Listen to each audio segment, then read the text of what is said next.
Mr. Chairman, Mr. Leader, fellow party members, party colleagues, can I welcome you all here again to share again the welcome that we extend to everyone for being here today. I welcome Lords, I welcome ladies, I welcome party colleagues, and for those who have travelled perhaps outside this jurisdiction, I say welcome to Northern Ireland. And I trust you may have noticed some of the signs on your way up. But anyway, it is a huge privilege for me to serve our party as a minister in the Executive and as Minister for Regional Development. And being there is an opportunity to make our mark and to place our stamp and our brand on the Executive and on executive policy. And I sometimes hear people say that regional development isn't an exciting portfolio, not sexy, or that regional development isn't imaginative. Well, in response to that, I simply say regional development is hugely important. In fact, it's one of the key executive portfolios. Why? Well, because our transport network is the blood supply of our economy, and when that supply gets blocked or congested, our economy as a whole suffers. And I also say that we have applied imaginative and applied creative solutions to tackle problems and improve that flow. And I believe that we need to continue to improve the flow of people, of goods and of services. And we've done that on vastly reduced resources. We Ulster Unionists have been successful in making more with less. And at the same time, we're dealing with the legacy of lost opportunities and poor decision-making. In my case, it comes from taking over from my neighbour, Conor Murphy. Yes, we're still working to clear up Murphy's mess.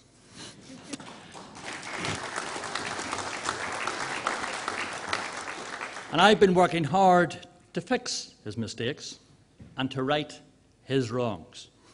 And I've done so by being creative and imaginative. For example, we have maintained the concessionary fares scheme, while others talk about abolishing free prescriptions. And let's remember, free prescriptions were an Ulster Unionist achievement under Michael McGimpsey.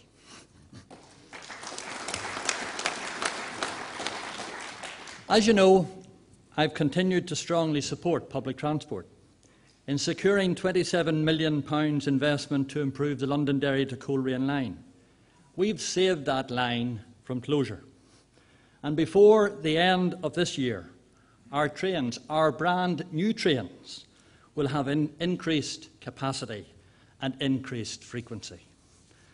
And did I mention the trains? Well, if not, as of this week, well, they've got free Wi-Fi. Not hi-fi, Wi-Fi.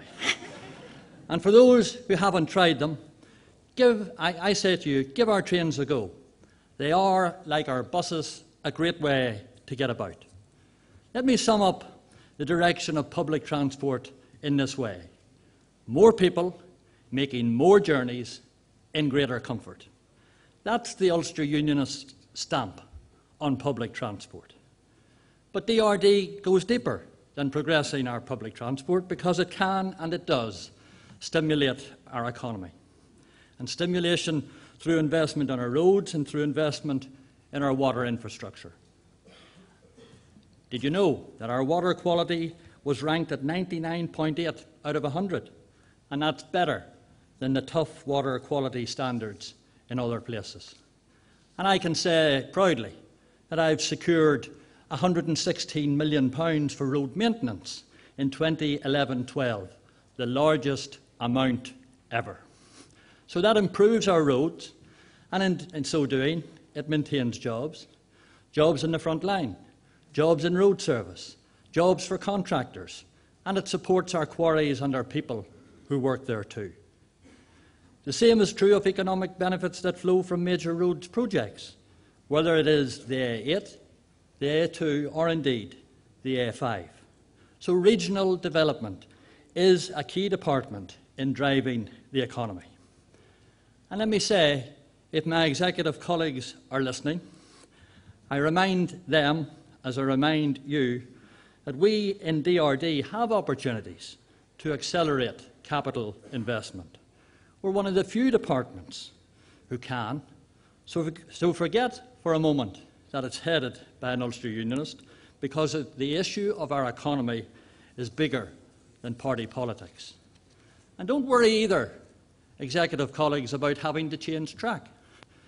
No one has suffered ill health from having to eat their own words. And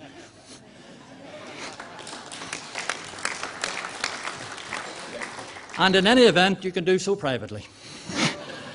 In the meantime, I'm committed to doing all I can with the resources that I have to support our fragile economy and best lay the foundations for future economic growth. As I say, we have achieved much with little. But people don't want to hear exclusively what we have done. They want to hear also what we're going to do. And Ulster Unionists have some big ideas too. For example, on car parking charges.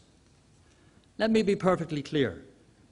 Car parking charges did not cost the very regrettable job loss at the likes of F.G. Wilson. And lower car parking charges would have absolutely nowhere near the same impact on the economy as a rates reduction and a deal on corporation tax. And whilst I would be content to impose a moratorium on charges if my executive colleagues made a clear collective commitment to fund it, that isn't my big idea, because I've listened to the local concerns on car parking charges, and maybe it is a simple case of one size doesn't fit all. So I'm prepared to give local councils the opportunity to put their hands up and say, we're up for it. We want more say in the running of car parks in our towns. And I'm prepared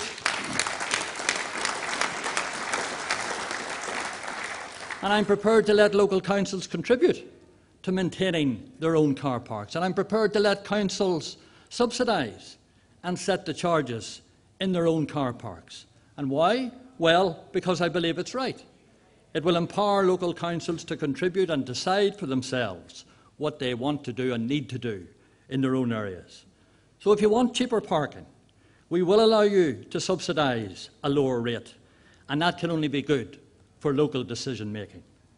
Naturally, there would continue to be a role for my department in terms of traffic management to ensure traffic flow, and in that I am well supported by the DUP chair of the Regional Development Committee, Jimmy Spratt, who said publicly only yesterday, and I quote, "I think that if you look at the traffic management schemes which have taken place, I think one would have to admit that the DRD and indeed those who design various junctions, etc. in traffic schemes have done an exceptionally good job. And certainly I am sold on the concept of those schemes continuing, as are the committee." End of quotes. So thank you, Jimmy, on behalf of Road Service. Thank you for your kind words, as you put it, having to admit that, but who knows, maybe it's a sign of things to come. Positive, constructive comments are always welcome. Indeed, there are, and I want to pay tribute to the many talented people in my department, throughout my department and my responsibilities, outside road service and in water service and all the various tasks, who are doing an exceptionally good job, and I hope that you've noticed them and acknowledged that too for them. I also want to pay tribute to my own staff and to my current Special Advisor, Rodney McCune, and his immediate predecessor, Mr. Philip Robinson, and thank them for the work that they undertake in the duties of looking after the department. So on car parking charges, we'll be opening up these discussions shortly with interested councils. But our ideas are not only about giving things away. We have good ideas about taking things on too. We witnessed earlier this summer severe flooding in residential areas and indeed impacting on small businesses. And I was on the ground myself that night and in the days that followed, seeing the very real impact on people and their homes. Yet the Minister for Flooding, Michelle O'Neill, the Minister with responsibility for the Rivers Agency, which I remind you is the statutory flood defence agency, well, where was she? Well, she vanished. No doubt, perhaps, out of modesty. But in truth, not for the first time, it was a tried and tested Sinn Féin wall of silence. I always thought, Party Chairman, that when you do something wrong, you don't go and hide, you hold your hands up. Is that not what we do? And maybe the problem is for some that they don't have a culture of taking responsibility, of acknowledging wrongdoing, and of seeking to make good, or indeed offering an apology. For me, I'm in government to make things better for people. And making things better for people means planning for future episodes and being better prepared going forward. I believe Rivers Agency needs better ministerial leadership, so I'm saying, give it to me. Transfer it from DARD to DRD. Take it off Michelle O'Neill and give it to me. Provide me with the funding to tackle flooding and let me get on with the job.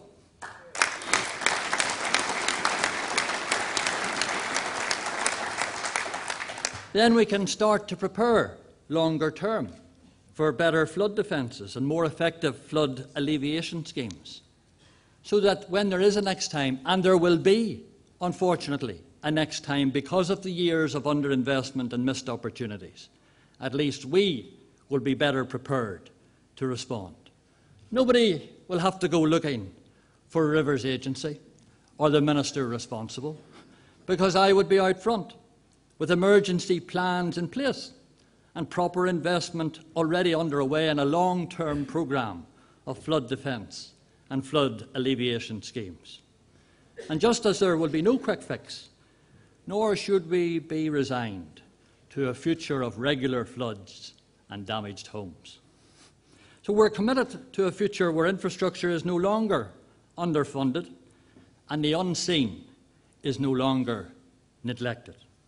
And we're committed to a future where early investment in sustainable transport education shows in children carrying into adulthood good practices of cycling and walking and the public health benefits that go with it.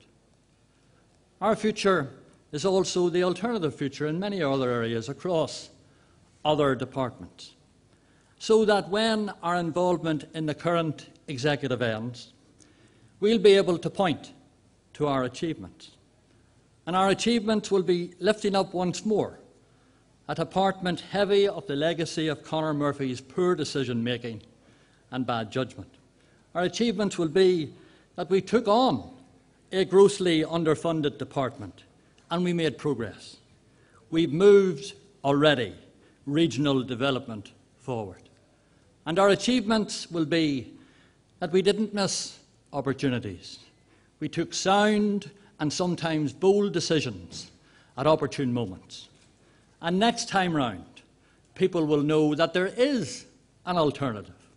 And by the next Assembly election, people will clearly know what they get with an Ulster Unionist Minister. Rolled up sleeves, good ideas, and sound judgment.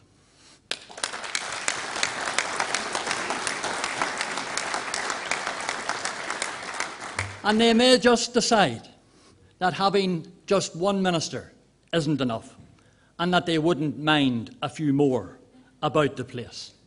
And that, ladies and gentlemen, first and foremost, would be really welcome news for Northern Ireland. Thank you.